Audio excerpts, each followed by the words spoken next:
नमस्कार। नेपाल बजेट 2083-84ले कर प्रणालीमा ऐतिहासिक परिवर्तन ल्याएको छ।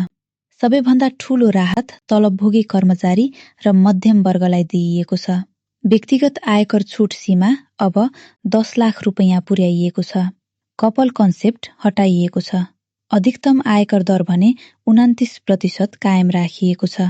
अब कुरा गरौँ शेयर लगानीकर्ताको।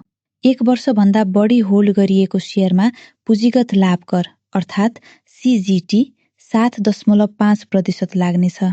1 वर्षभन्दा कम होल्ड गरिएको शेयरमा 10% कर लाग्नेछ। साथै फाइनल ट्याक्सको व्यवस्था गरिएको छ। जग्गा तथा भवन बिक्रीमा 5 वर्षभन्दा बढी होल्ड गरे 7.5% कर लाग्नेछ।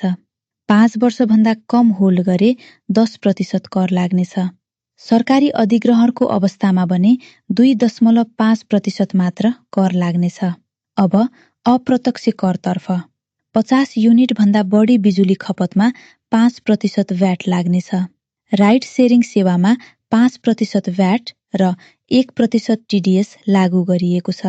निजी विद्यालयमा एजुकेसन इक्वालिटी लेभी लागू हुनेछ। निजी अस्पतालमा हेल्थ इक्वालिटी लेभी लागू हुनेछ।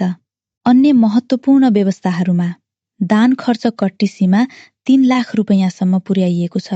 नगद खर्च सीमा 25,000 रुपैयाँ कायम गरिएको छ। ट्याक्स अडिट अवधि अब 3 वर्ष मात्र रहनेछ। सेफ हार्बर अपनाउने करदातालाई ट्रान्सफर प्राइसिङ डकुमेन्टेसनबाट छुट दिइनेछ। उद्योग क्षेत्रका लागि 273 कच्चा पदार्थमा भन्सार दर घटाइएको छ।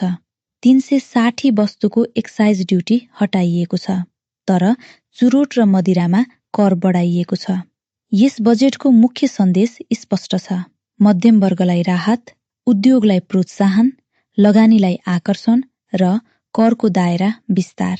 बजेट 2083-84 सम्बन्धी थप अपडेटका लागि एक्सप्रेस सर्भिसेस प्राइभेट लिमिटेडलाई फलो गर्नुहोस्। धन्यवाद।